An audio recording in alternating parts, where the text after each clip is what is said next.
अस्सलाम वालेकुम नाज़रीन, आप देख रहे हैं प्रोग्राम आज 7 बजे और मैं हूं आपके साथ सवेरा भट्टी। नाज़रीन, आज़ाद कश्मीर असम्बली में साबिक वज़ीर आज़म चौधरी अनवारुल हक के खिलाफ तहरीक अदम एतमाद की कामयाबी के बाद नौमुंतखब वज़ीर आज़म फैसल मुमताज़ राठौर ने अपने ओहदे का हल्फ उठा लिया और उन्होंने अपने इफ्तिताही खिताब में पीपल्स पार्टी की क़यादत से इजहार तशक्कुर के साथ LOC पर शहीद पाक फ़ौज के शहदा को खिराज अक़ीदत पेश किया। नई जिम्मेदारी को चैलेंज भी करार दिया। अलबरदारी तकरीब में PP चेयरमैन बिलावल भुट्टो और दीगर रहनुमा भी उनके हमरा शरीक थे। बिलावल भुट्टो ने आइंदा 6 माह फैसल मुमताज़ राठौर के लिए इम्तिहान करार दिए। कहा साथ साथ उन्होंने भारतीय वज़ीर आज़म को भी ललकार दिया है कि मार्का हक में इबरतनाक शिकस्त के बाद मोदी मुंह छुपाता फिर रहा है। मोदी की कोई साजिश पाकिस्तान से कश्मीरियों का रिश्ता कमज़ोर नहीं कर सकती। अमरीका समेत हर जगह उन्हें 7 तैयारों की याद दिलाई जाती है। आज़ाद कश्मीर के वज़ीर आज़म को वज़ीर आज़म शहबाज शरीफ ने भी टेलीफोन किया और उन्हें ओहदा संभालने पर मुबारकबाद दी गई है। नौमुंतखब वज़ीर आज़म के लिए नेक ख्वाहिशात के इजहार के साथ साथ वफाकी हुकूमत की जानिब से हर मुमकिन ताउन की यकीन दहानी कराई गई है। इसी तमाम सूरत हाल पर बात करने के लिए हमारे पैनल ने हमें ज्वाइन किया है। हमारे साथ मौजूद है स्टूडियो से ब्यूरो चीफ कराची इम्तियाज़ फ़ारान साहब और जुल्फ़िकार राहत साहब ने भी हमें लाहौर से ज्वाइन किया है। बात का आगाज़ करेंगे इम्तियाज़ फ़ारान साहब से और उनसे सवाल करना चाहूँगी। इम्तियाज़ फ़ारान साहब, आज़ाद कश्मीर में फैसल मुमताज़ राठौर ने वज़ीर आज़म के ओहदे का हल्फ उठा लिया है, लेकिन सवाल ये है कि अभी तक काबीना की तश्कील का मरहला बाकी है। अब इनसे क्या तवक्कात वाबस्ता की जा सकती हैं और साथ ही आपको क्या लगता है कि वो अपना एजेंडा किस तरह आगे बढ़ा सकते हैं? बिस्मिल्लाहिर्रहमानिर्रहीम। देखें, फैसल मुमताज़ राठौर ने ज़रूर हल्फ उठाया है, प्राइम मिनिस्टर हैं, लेकिन इसके बिहाइंड अगर पूरी आप एक्टिविटी देखेंगे तो आपको आसिफ जरदारी साहब भी नज़र आएंगे, सदर मुमलिकत, प्राइम मिनिस्टर शहबाज शरीफ साहब भी नज़र आएंगे और उधर जाएंगे तो नवाज शरीफ साहब भी नज़र आएंगे और आपको बिलावल भुट्टो तो आज भी नज़र आए जो वहाँ पर मौजूद थे। इट मीन्स के ये पार्टीज़ और जो सीनियर लीडरशिप है ये उनका भी मामला है। तो ज़ाहिर है कि फैसल राठौर ने जो पीपल्स पार्टी को शुक्रिया अदा किया, सब किया, और ज़ाहिर है कि और भी सारे में तो ये एक सलाह मशवरे से ही आगे जाएगा कैबिनेट। अब कल भी हमने इस पर बात की थी कि मुस्लिम नून इसको ज्वाइन करती है या नहीं करती, ये एक अलग चीज़ है, लेकिन जो होपफुली अभी तक जो लग रहा है वो उसको ज्वाइन नहीं करेगी, लेकिन बिल्कुल उसी तरह सपोर्ट होगी जैसे कल जुल्फ़िकार राहत साहब भी ये बात कर रहे थे कि जैसे पाकिस्तान में जो इधर हुकूमत है तो एक सपोर्ट भी है और अलहदगी भी है, यानी पीपल्स पार्टी सपोर्ट करती है और हर हवाले से सपोर्ट करती है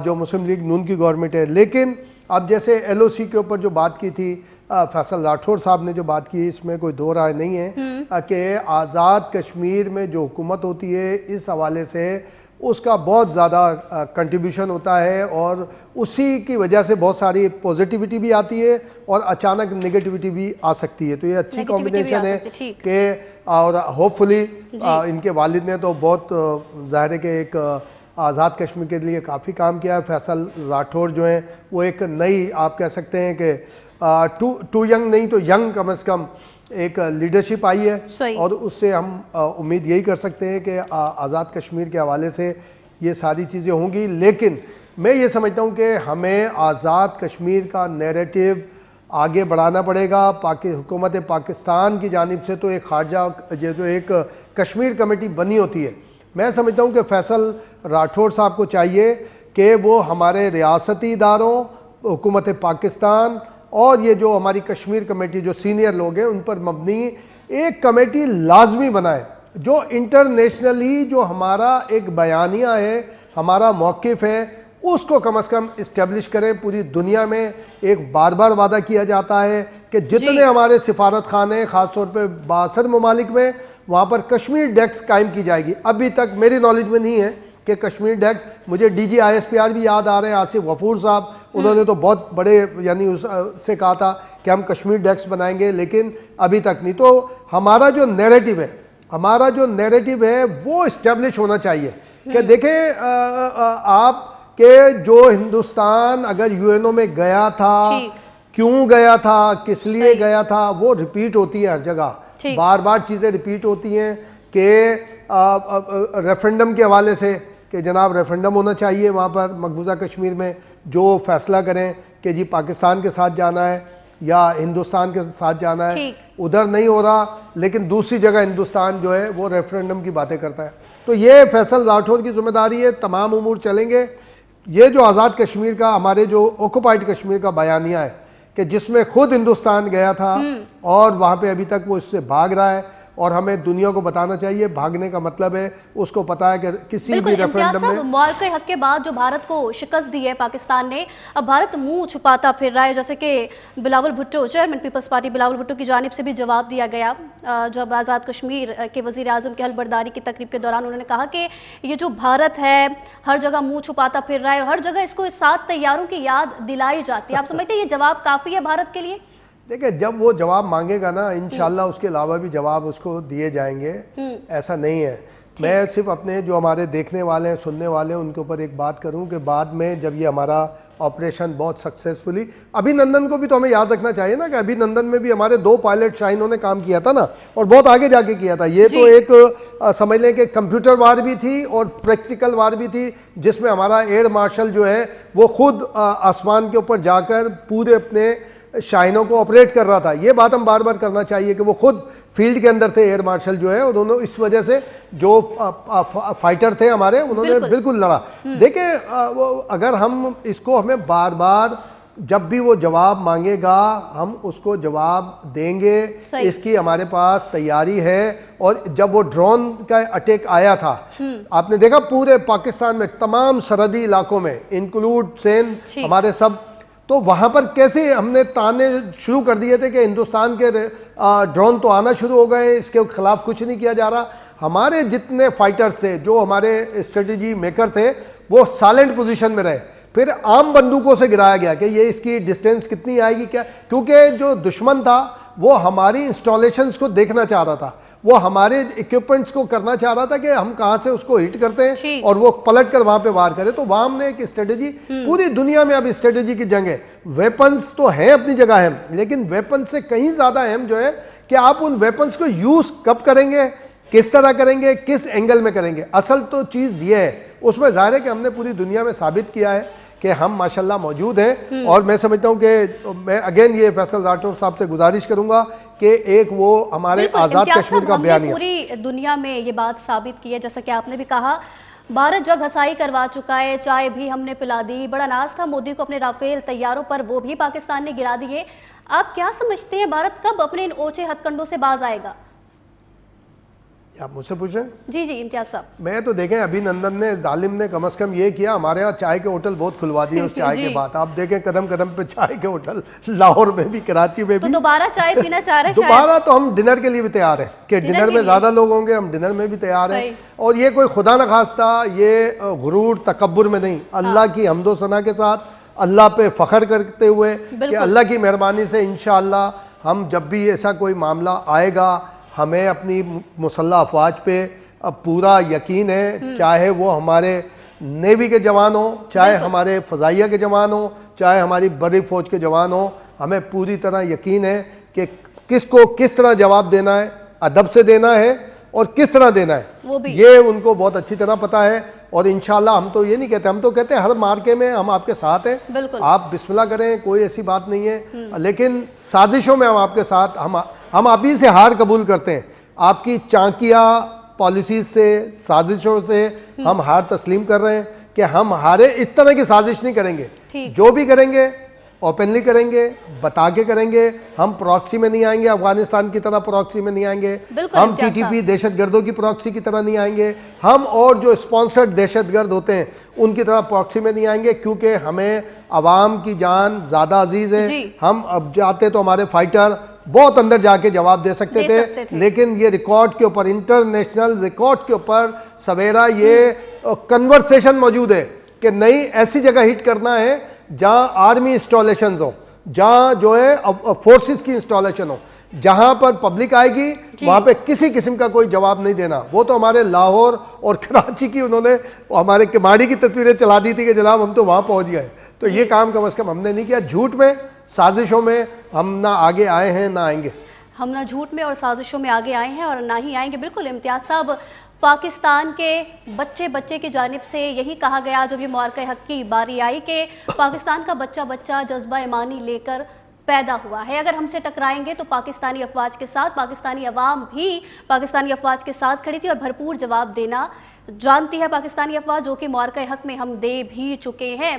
लेकिन इम्तियाज साहब, अब जो ये मोदी की जानिब से साजिश की जा रही है आज़ाद कश्मीर में अदम एतमाद के हवाले से इसको इस्तेमाल किया जा रहा है, और इस पर तो फिर आप क्या समझते हैं, अब ये भी साजिश नाकाम ही होगी जो बाकी साजिशें नाकाम हुई हैं? हो चुकी है सारी चीज़ें। देखे ना, जब ये एक ट्रांजैक्शन का मरहला आ रहा था तो उसमें बहुत सारी बातें हो रही थी, बहुत सारी जानिब से हो रही थी कि फलां रेजिस्ट करेगा, ऐसे पीसफुली आपने देखा कि सारी चीज़ नो कॉन्फिडेंस भी हो गई और टेकिंग भी हो गई। और जो आपने कैबिनेट की बात की थी वो आई थिंक सुबह डे आफ्टर टुमारो या टुमारो इंशाल्लाह वो फॉर्म हो जाएगी। सलाह मशवरे होते हैं इसमें कि भाई किसको क्या किया जाए, लेकिन एक यंग लीडरशिप सामने आई है तो इंशाल्लाह हम समझते हैं कि उसी तरह की कैबिनेट भी होगी, उसी तरह से आगे भी मामलात को लेके जाया जाएगा। जी ठीक है इम्तियाज साहब, साथ ही रहेगा। अब हमें प्रोग्राम में ज्वाइन किया है जवाद फायजी साहब, जो कि सीनियर तजियाकार हैं। शुक्रिया जवाद फायजी साहब प्रोग्राम में हमारे साथ शरीक होने के लिए। अब जो आज़ाद कश्मीर के हवाले से बातें चल रही हैं, अदम एतमाद लाई गई, फिर वज़ीर आज़म मुंतखब किया गया पीपल्स पार्टी का, फैसल मुमताज़ राठौर, हलबरदारी भी हो चुकी है। लेकिन कल हमारे प्रोग्राम में यही गुफ्तगू की गई थी कि मसाइल थे, इस वजह से अदम एतमाद लाई गई। और अब क्योंकि पार्टी चेयरमैन, पीपल्स पार्टी के पार्टी जो चेयरमैन बिलावल भुट्टो जरदारी की जानिब से भी यही कह दिया गया है, मसाइल से निपटना आसान नहीं होगा। तो सर क्या समझ रहे हैं, क्या मसाइल दरपेश होंगे वज़ीर आज़म आज़ाद कश्मीर को? देखिए, पहले तो मैं अपने भाई इम्तियाज खान फरहान साहब को सुन रहा था और पाक आर्मी के हवाले से और हिंदुस्तान की साजिशों के हवाले से बात हो रही थी। तो सवेरा और फरहान साहब, असल बात ये थी कि वो समझते थे कि वो अभी नंदन वाला वाकया फिर से होगा और चाय पिलाई जाएगी। उन्हें ये पता नहीं था कि ना वो वजीर आजम ना वो आर्मी चीफ रहा, और वो नहीं है अब तो उनके ज़हन में तो ये था, जैसे आपको पता ही है, मैंने जेल में सवाल किया जब फलस्तीन के अंदर, गाजा के अंदर लाखों शहादतें हो रही थी हजारों की तादाद में, तो मैंने अहमद खान न्याजी साहब से पूछा था कि यार आप इसराइल की मजम्मत क्यों नहीं करते। इस पे वो गुस्से में आ गए। उनके ज़हन में यही था कि शायद वही इमरान अहमद न्याजी बैठा हुआ है, वही फैज हमीद बैठा हुआ है जो दहशतगर्दों को फिर से आबाद करेगा। लेकिन उन्हें पता नहीं था माहौल बदल गया है। हाफिज कुरान है जिसके सीने में है, जो अगले महाजों पे जाके भी फितनतुल खवारिज को, फितनतुल हिंदुस्तान को उन्हीं की जबान में आयात सुना के बात करता है कि इस्लाम की गलत तशरीह न की जाए और इस्लामी तालीमात को गलत अंदाज में, मनफी अंदाज में न फैलाया जाए। लिहाजा ये तो सूरत ये थी। अभी बात हुई कि केमाड़ी को दिखा दिया। अकल तो उनकी यहाँ पे थी कि जिस खुश्क इलाके का नाम समंदरी है फैसलाबाद के करीब, उन्होंने समझा ये भी समंदरी इलाका है, उन्होंने कहा हमने उस पर भी कब्जा कर लिया है। सुभान अल्लाह। लिहाजा ये तो वो बात होगी। अगली बात पे आता हूँ मैं आपके सवाल पे। जी देखिए, आजाद कश्मीर के अंदर अभी भी मैं एक टीवी चैनल से उठ के आ रहा हूँ और मैं यहाँ वहां यही कह रहा था कि देखिए, जब हिंदुस्तान ने अपनी प्रॉक्सीज के जरिए आजाद जम्मू कश्मीर के अंदर ये बगावत पे मबनी जैसे जुमले, वहां पे लॉकडाउन, वहां पे पुलिस वालों पे तशद्दुद, वहां पे उनको नीचे पहाड़ों से फेंकने वाला काम पहले भी हुआ तो वफाकी हुकूमत इन हुई, उन्होंने उनके मुतालबात माने, फिर दोबारा ये हुआ। यही वजह थी कि आजाद कश्मीर के अंदर जब वफाक में हुकूमत बदली थी, पीटीआई की हुकूमत चली गई और वहां पे पीटीआई की हुकूमत थी, तो तब मुस्लिम लीग नून के सदर और सरबराह नवाज शरीफ साहब और जरदारी साहब, ये तब भी मुशावरत हुई थी। फिर ये फैसला हुआ कि नहीं, जिसकी हुकूमत है चलने दिया जाए। मगर अब क्यों तब्दील करना पड़ी है, उसकी दो तीन अहम नकात है। एक तो ये कि डांडे जो आजाद कश्मीर में जिस तरह का एहतजाज हुआ, उसके ताने बाने मुबैना तौर पे, डांडे मुबैना तौर पे वजीर आजम जो अब एक्स वजीर आजम हो चुके हैं उनके साथ मिल रहे थे। तब ये फैसला किया गया कि अब इनको साइड पे किया जाए, अदम एतमाद लाई जाए। दूसरी बात, डेफिनेटली इलेक्शन है और इलेक्शन जुलाई में होने हैं और उसके लिए भी जो हुकूमत में होगा, जो वसाइल जिसके पास होंगे, मसाइल जरूर है लेकिन वसाइल जिसके पास होंगे, क्योंकि वो अनवारुल हक चौधरी साहब तो पैसे ना खर्च कर रहे थे आवाम पे, ना मनसूबा जात पे, बल्कि मैंने तो आज ये भी मुतालबा किया है कि फैसल राठौर को चाहिए कि तहकीकात करे कि उन्होंने किन किन चक्रों में क्या क्या दिया है और क्या क्या लिया है। एक बात। दूसरी बात, ये आखिरी बात इस आपके सवाल के जवाब में, वो ये है कि ये तय हो चुका है मेरी दानिश में, मैं आपको खबर अपने तौर पे तजवियाती दे रहा हूँ, ये तय हो चुका है कि आज जब पीपल्स पार्टी आजाद कश्मीर में हुकूमत बना रही है, आगे जीबी के इलेक्शन आएंगे, नून लीग और पीपल्स पार्टी मुकाबला भी करेंगे, गुफ्तगू भी करेंगे, तकरीरें भी करेंगे, इंतखाबी मुहिम भी चलाएंगे। निचले मोहल्ला लेवल पे तो शायद बदजबानी तक आ जाए, लेकिन ऊपर नहीं आएंगे, क्योंकि ये तय हो चुका है कि एक अरसा, वो तवील हो सकता है, वो 8 साल 10 साल भी हो सकते हैं, कि हमने पाकिस्तान के मसाइल के हल के लिए मिलके आगे बढ़ना है, और जिसको नशिस्तें ज्यादा मिल गई उसको हुकूमत का मौका दे दिया। ठीक, सही आप कह रहे हैं कि नून लीग और पीपल्स पार्टी मुकाबला भी करेंगे, ये सूरत हाल भी देखने में आ सकती है। जुल्फ़िकार राह साहब भी हमारे साथ हमें ज्वाइन किया है प्रोग्राम में। जुल्फ़िकार राह साहब, जो कि जवाद फाइजी की साहब से भी ने ये कहा है कि नून लीग और पीपल्स पार्टी में मुकाबला भी अब देखने में आएगा, मुकाबला भी ये करेंगे। आज़ाद कश्मीर के मसाइल के हवाले से जो कल भी हमने गुफ्तगू की थी प्रोग्राम में कि जो मसाइल दरपेश हैं, बिलावल भुट्टो की जानिब से भी इन मसाइल का जो है जिक्र किया गया है कि मसाइल से निपटना आसान नहीं होगा। आज़ाद कश्मीर के वज़ीर आज़म का नून लीग की जानिब से कोई जो वज़ारत उज़्मा में कोई ख़ास तौर पर कोई अमल नहीं दिखाया गया और वज़ारत उज़्मा के दौर में शामिल नहीं हुई, तो आपको क्या लग रहा है उन्हें सियासी जमातों की तरफ से मसाइल का क्या सामना करना पड़ सकता है? अब देखिए सवेरा, आज़ाद कश्मीर का जो हमारा एक महाज है वो इसलिए बड़ा सेंसिटिव है कि इंडिया के साथ हमारी एक टेंशन वाली कैफियत चल रही है, और खासकर जब लद्दाख के अंदर हम देखते हैं, श्रीनगर के अंदर देखते हैं कि वहां पे जो भारतीय कश्मीर का हिस्सा है वहां पे थोड़ी टेंशन और प्रॉब्लम है। तो इस वजह से आज़ाद कश्मीर का मामला या उसकी हुकूमत हमारे लिए और ज्यादा अहमियत इख्तियार कर जाती है। जो आज़ाद कश्मीर एक ऐसा फ्रंट है कि उसमें जितनी गवर्नमेंट स्ट्रांग होगी, मजबूत होगी, उसी कदर पाकिस्तान का केस पूरी दुनिया में बेहतर अंदाज में जा सकेगा। साबिक वज़ीर आज़म जो थे वो आपको पता है इलेक्ट कहीं और से होके आए, फिर चलते चलते वो कॉम्प्रोमाइज करते करते कहीं से कहीं पहुंच गए। तो पिछले दिनों जो वहां पे एक मूवमेंट चली एक्शन कमेटी के नाम से, बेजाहिर तो कहा जाता है जी उन्होंने अपने मुतालबात मनवा लिए, लेकिन ये फैज साहब की बात दुरुस्त है कि उसके ताने बाने कहीं और मिलते थे और उनको पीछे से गाइड कोई और साहब कर रहे थे, और वहां से नतीजा ये निकला कि कश्मीर की और पाकिस्तान की पूरी दुनिया में बदनामी हुई। वहां की टूरिज्म को तबाह करने की कोशिश की गई, सड़कें ब्लॉक की गई, लोग वहां पे जख्मी हुए, अदारों के खिलाफ बहुत ज्यादा तकरीरें की गई। उस सब ने देखा, वो मनाजर सब ने देखे, तो वो बेसिकली एक मिसमैनेजमेंट थी और एक तरह से गवर्नमेंट का फेलियर था, गवर्नेंस का फेलियर था, जिसके नतीजे में ये सब कुछ हुआ। और प्राइम मिनिस्टर साहब इस्लामाबाद में बैठे रहे, इस्लामाबाद में घर में बैठ के मजे से वो टीवी देख रहे थे, और उसके बाद प्राइम मिनिस्टर को नोटिस लेना पड़ा और प्राइम मिनिस्टर ने यहाँ टीम भेजी, जिस टीम ने जाके वो सारे मामले को ठंडा किया और मुतालबात को तस्लीम किया गया। तो मैं ये समझता हूँ कि फैसल राठौर साहब जो नए प्राइम मिनिस्टर बने हैं वो एक समझदार आदमी है, एक सियासी खरवादे से उनका ताल्लुक है, उनके वालिद साहब का एक बड़ा एक्सपीरियंस है, तो उनको विरासत के अंदर कश्मीर की जो ग्राउंड रियलिटीज हैं उसके हवाले से नॉलेज और एक्सपीरियंस उनको विरासत में मिला है, और वो अगर उसको ब्रुए कर लाएंगे तो हालात ज़ाहिर है बेहतर हो सकते हैं। लेकिन अगेन मैं ये कहूंगा, जो फैजी साहब जिस तरफ इशारा कर रहे हैं कि आने वाले वक्त में जो फील्डिंग वहां पे लग रही है, वहां पे पीपल्स पार्टी और नून लीग की मुश्तरका गवर्नमेंट बन सकती है जी।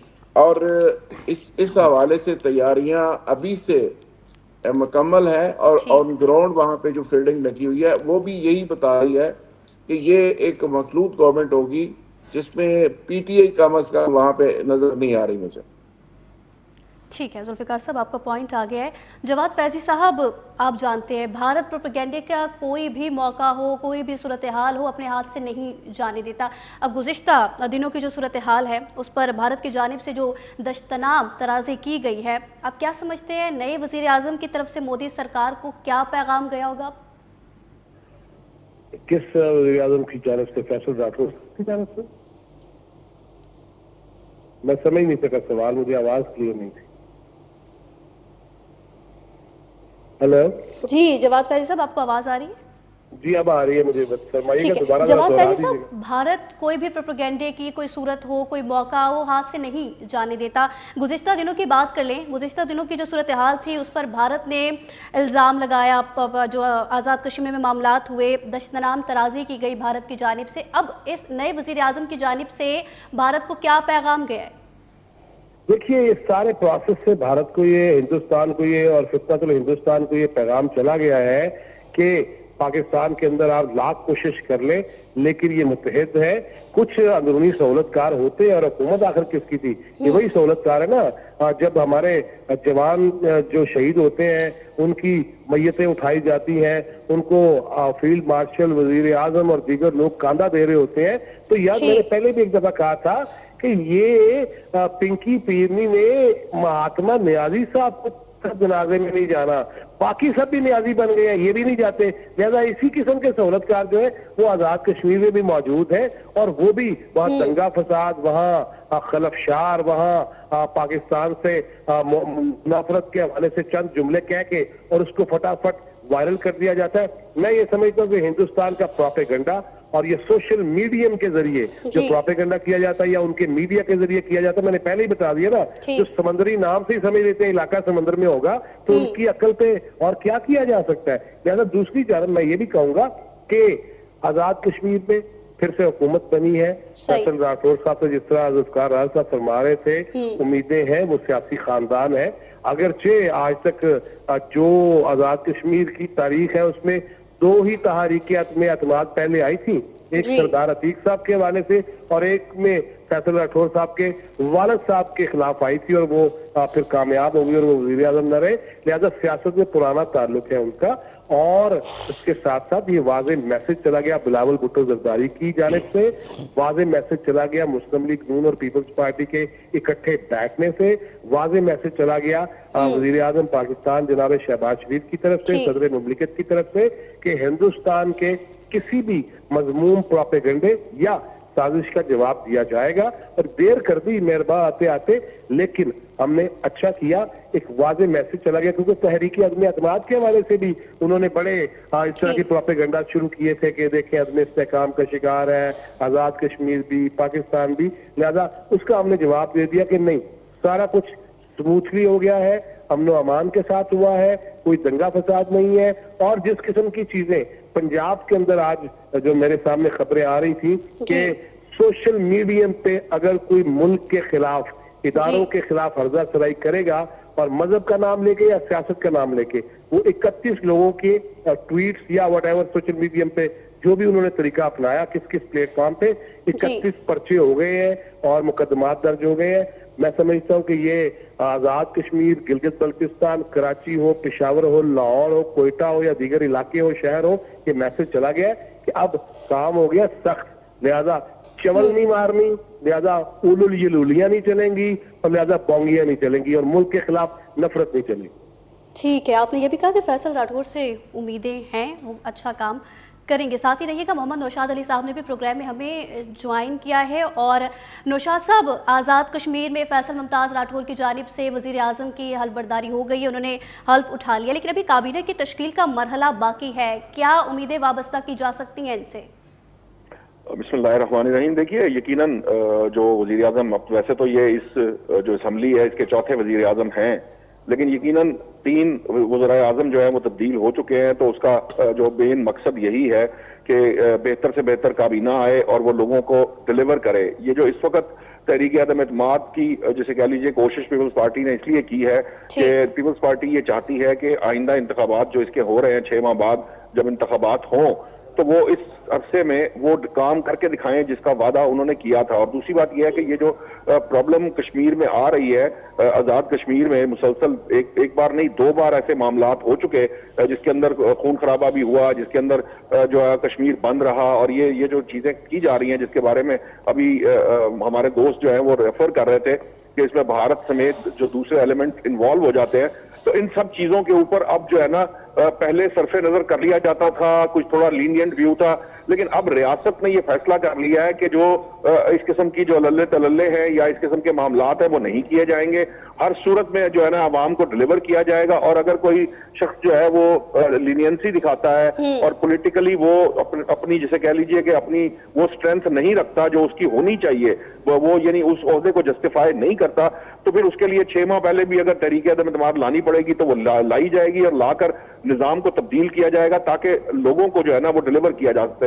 ये जो फैसल राठौर साहब है ये उस कमेटी का हिस्सा थे जिसने मुज़ाकरात किए थे मुजाहिरीन के साथ, तो इनको बड़े अच्छे तरीके से इस बात की नो हाउ भी है और इनको उन तमाम मुतालबात का पता भी है जिसके बारे में उन्होंने अपनी पहली तकरीर में जिक्र भी किया कि उनके कुछ मुतालबात जायज हैं और कुछ ख्वाहिशात हैं। तो जो जायज कम अज कम मुतालबात हैं वो मान लिए जाने चाहिए। वो मानने से आप जो है टेम्परेचर को डाउन करते हैं, आम आदमी को डिलीवर करते हैं। जब आम आदमी को डिलीवर करते हैं तो उससे फिर मुल्की सतह पे ये मामलात पैदा नहीं होते थे कि दुनिया भर को क्या पैगाम जाता है कि अगर आपका कश्मीर बंद पड़ा हो, वहां पर वो जो है प्रोटेस्ट हो रहे हो, वहां पर जो है वो मुजाहिरीन जो है वो मर रहे हो। तो इसलिए अब ये इन चीजों का जो इस तरह की सियासत और इस तरह के मामलात हैं, और कुछ चीजें ऐसी भी सामने आई थी उस मुज़ाकरात के दौरान कि जी कुछ हवा दी जा रही थी उस तहरीक को भी, जो हमारे साबिक वजीर आजम थे उन्होंने भी लीनियंसी इख्तियार की हुई थी, जिसकी वजह से वो तहरीक इस हद तक चली गई कि वहां पर जो है वो खून खराबा भी हुआ और लोगों की जानें भी गई। तो इसलिए अब जो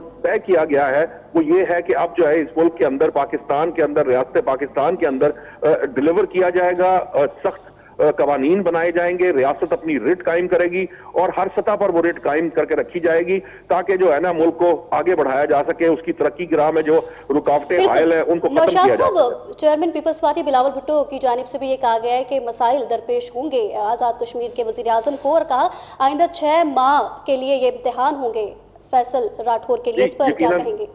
देखिए वहां पर ना जो एक उनकी जो इंटरनल सियासत है, वहां के जो अपने धड़े हैं वो बड़े स्ट्रांग हैं, वो आज की बात नहीं है। दिहाइयों से वहां पर जो है ना वो मुख्तलिफ तरह की वो चूंकि जो हिली एरियाज हैं, जो अपर साइड है वो जो है वो लोअर साइड को तस्लीम नहीं करती। राजों के, जाटों के और गुजरों के और इनके आपस के जो वहां पे जो एक तरह की ना आप समझिए कि जरा कंपैरेटिवली हमारे जो लाहौर या कराची या इस तरह के शहरों की निस्बत वहां जरा थोड़ा सा सियासत गांव, हमारे जो गांव हैं जिसमें जो बरादरी सिस्टम है वो उस तरह की सियासत है। तो बरादरी सिस्टम में ये होता है कि जब एक बरादरी की हुकूमत आ जाती है तो दूसरी बरादरी जो है वो उसको तस्लीम नहीं करती और उसकी राह में जो है वो रोड़े अटकाती है। तो राठौर साहब लेकिन बहरहाल वो एक सियासी खानवादा है जिससे ताल्लुक रखते हैं। उनकी बड़ी जिसे कह लीजिए उनके वालिद, उनके भाई भी एक बार असेंबली के मेंबर रहे, उनके वालिद साहब स्पीकर भी रहे, वजीर आजम भी रहे। तो बहरहाल उन्हें उन इश्यूज का और उन चीजों का इल्म है और उनके इर्द गिर्द जो है वो जिस तरह अनवारुल हक साहब ने एक टीवी प्रोग्राम में कहा एक रिपोर्टर को कि अगर उन्होंने अपने इर्द गिर्द जो है वो खुशामदी ना भर्ती कर लिए तो फिर जो है वो यकीनन डिलीवर कर पाएंगे। तो सबसे ज्यादा इंपॉर्टेंट यही है कि इस वक्त जो तरजीहात वो तय करेंगे उसके अकॉर्डिंगली अगर काम करने में कामयाब हुए तो यकीनन जो आइंदा जो इंतखाबात होंगे उसके अंदर पाकिस्तान पीपल्स पार्टी जो है उसकी पोजीशन काफी बेहतर हो सकती है। ठीक है, आप कह रहे हैं कि अगर अपने आसपास खुशामदी ना भर लिए तो वो डिलीवर करेंगे। साथ ही मौजूद रहिएगा मोहम्मद नौशाद अली साहब। जुल्फिकार साहब, जैसा कि नौशाद अली साहब की जानिब से कहा गया है कि मसाइल ज़रूर हैं लेकिन वो डिलीवर कर लेंगे, और chairman Peoples Party Bilawal Bhutto साहब की जानिब से जो कहा गया है कि 6 माह इम्तिहान होंगे, सर क्या कहेंगे और क्या कॉमेंट है इस पर आपका? देखें, बिल्कुल बिलावल साहब ने सही कहा, आगे इलेक्शन भी आ रहे हैं तो नए जो प्राइम मिनिस्टर हैं यंग हैं, एक्सपीरियंस भी उनका है, फैमिली लेगेसी भी है। तो मेरा ख्याल है कि उनको चाहिए कि वो कोई कारकर्दगी दिखाएं, अपना आप दिखाएं और उसके नतीजे में अगले इलेक्शन में ज़ाहिर है आसानी हो जाएगी। लेकिन सबसे ज़्यादा ज़रूरी है कि उनको चाहिए था कि अपने पहली तकरीर में वो इंडिया को और मोदी को भी को मैसेज देते, क्योंकि आज़ाद कश्मीर से जो मैसेज आता है तो सिंबॉलिकली उसकी एक बहुत ही इम्पोर्टेंस होती है। तो अगर अभी उन्होंने नहीं कोई वाज़ेह मैसेज दिया तो आने वाले दिनों में ज़ाहिर है वो देंगे। तो उस पर भी डिपेंड करेगा कि वो कौन सी लाइन लेके किस नैरेटिव के ऊपर कितनी शिद्दत के साथ या कितनी कमिटमेंट के साथ खड़े हैं। तो ये कश्मीर के अंदर बॉर्डर के ऊपर ये चीज़ें बड़ी मैटर करती हैं।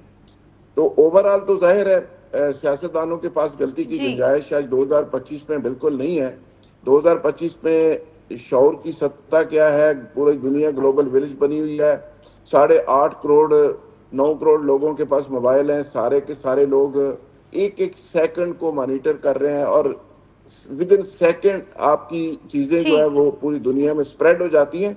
तो आज की इस हालात में सियासतदानों के लिए गलती की गुंजाइश नहीं है।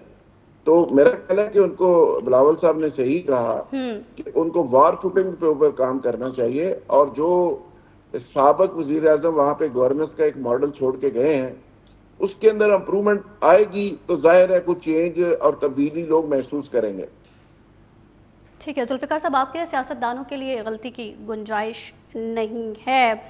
जवाद फैजी साहब, इस पर आप क्या कमेंट करेंगे? जो नौशाद साहब की जानिब से कहा गया कि अगर जो आज़ाद कश्मीर के वज़ीर आज़म है इन्होंने अपने आसपास, क्योंकि मसाइल का सामना तो है, अगर अपने आसपास खुशामदी ना भरे तो ज़रूर वो डिलीवर कर पाएंगे आज़ाद कश्मीर में। सवेरा, इससे पहले मैं तफा के तौर पर जुमला कहना चाहता हूँ। इधर जनाब इम्तियाज फरहान, इधर जनाब जुल्फिकार राहत, इधर मेरा भाई नौशाद अली, इधर जवाद फैजी, ये चार यार इकट्ठे कर लिए कि रात ही ना हमें इकट्ठे गुजारना पड़ जाए, क्योंकि वो फिर चार यार इकट्ठे हो जाते हैं। ये तो एक था, एक हंसते हुए। असल बात ये है कि खुशामद ने ही तो भट्टा बिठाया है इमरान खान का।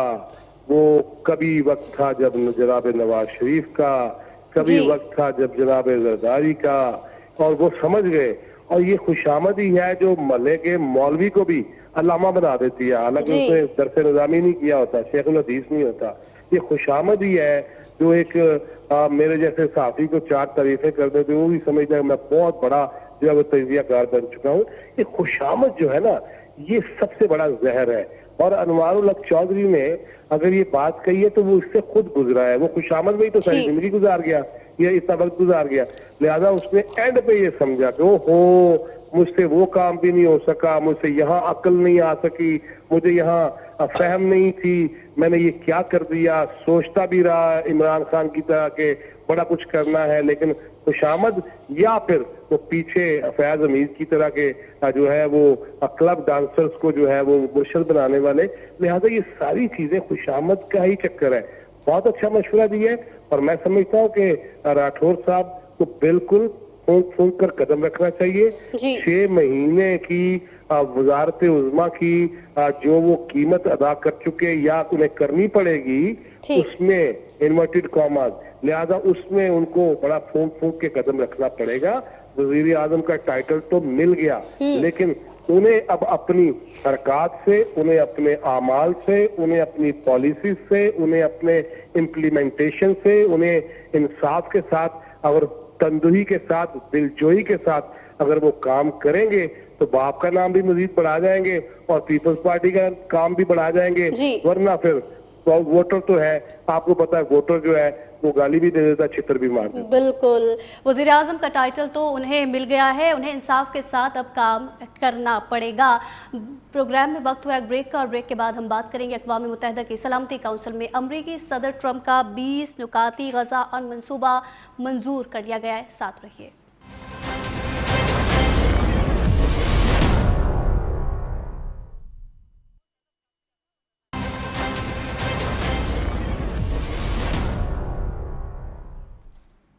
वेलकम बैक नाज़रीन। अक़वाम मुत्तहिदा की सलामती काउंसिल में अमरीकी सदर ट्रंप का 20 नुकाती गज़ा अमन मंसूबा मंजूर कर लिया गया है।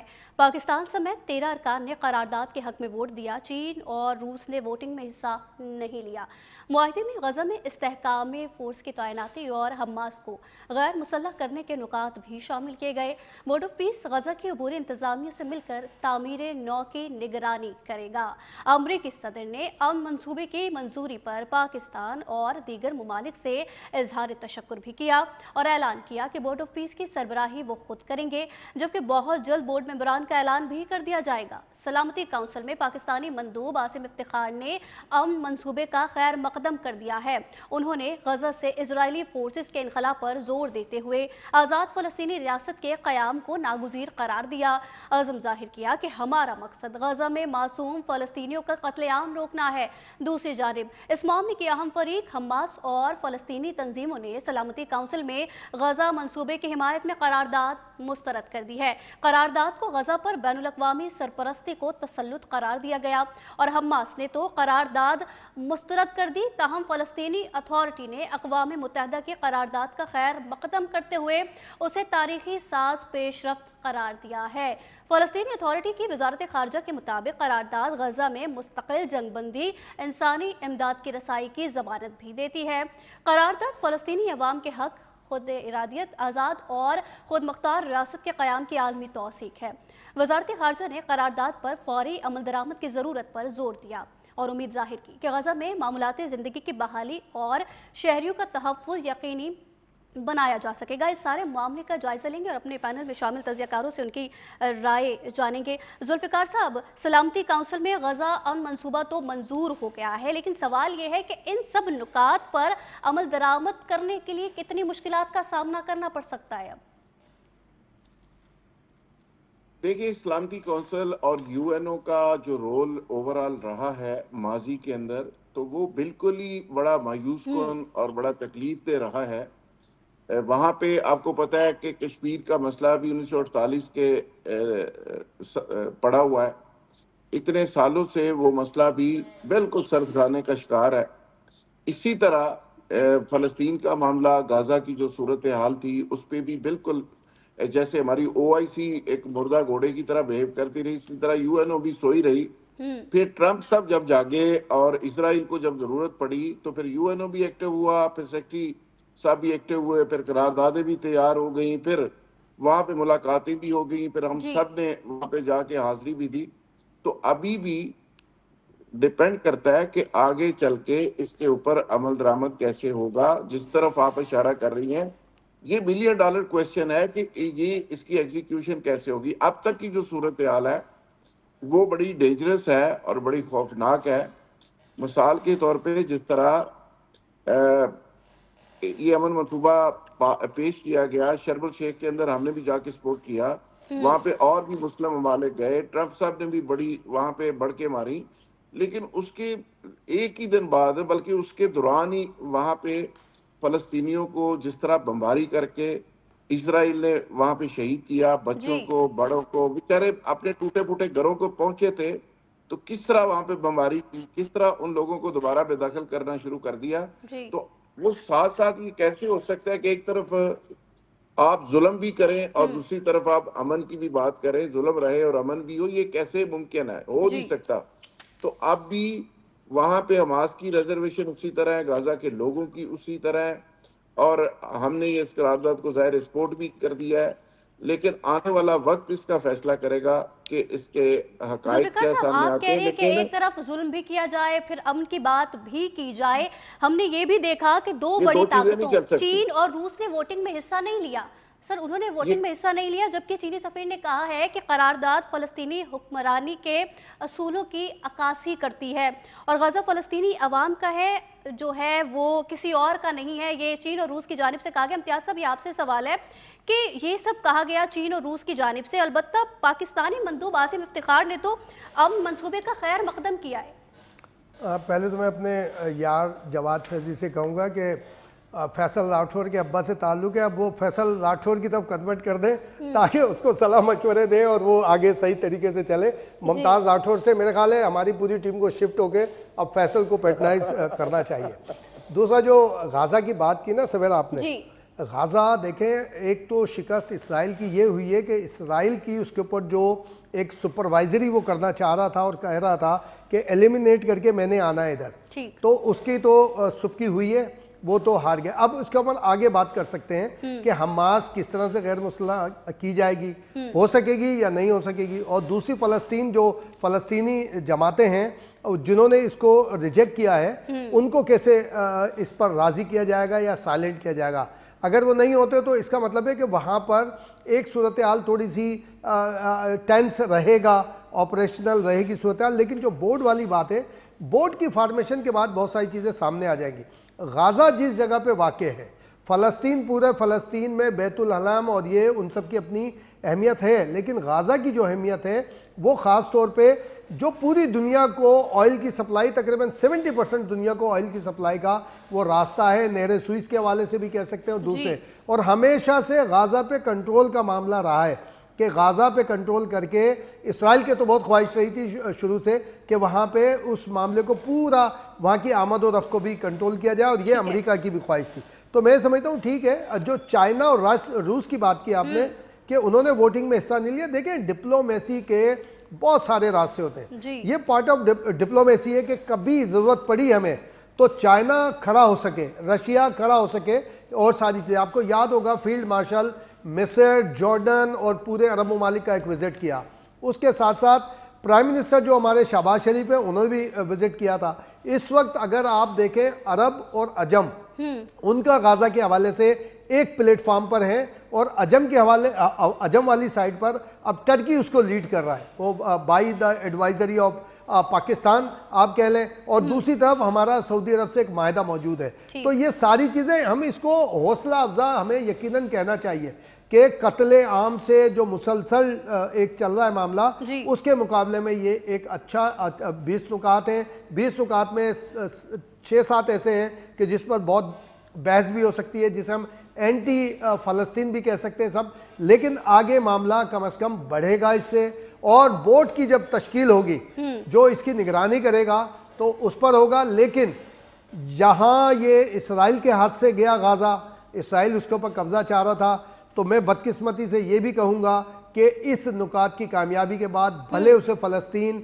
अथॉरिटी ने तस्लीम कर लिया हो कि गाज़ा अब फ़लस्तीन अथॉरिटी या फ़लस्तीन से भी निकल गया है, सही। अब ये समझ लें कि इंडिपेंडेंट उसके ऊपर है, बोर्ड उसको किस तरह पैटर्नाइज करता है, किस तरह वहाँ का ऑपरेट करता है, क्या लेके जाता है, ये आगे हम फ्यूचर में बात करेंगे जैसे जैसे नुकात सामने आएंगे। लेकिन जहाँ इसराइल के हाथ से निकल गया गाज़ा, वहाँ फ़लस्तीन के हाथ में भी फिलहाल तो हमें तो नज़र नहीं आ रहा। जो बोर्ड है जो फैसला करेगा उस पर होगा, बोर्ड क्या फैसला करता है, कैसे इसको ऑपरेट करता है, ये हम देखेंगे। लेकिन कत्ले आम के मुकाबले में कम अज़ कम ये एक अच्छा फैसला है।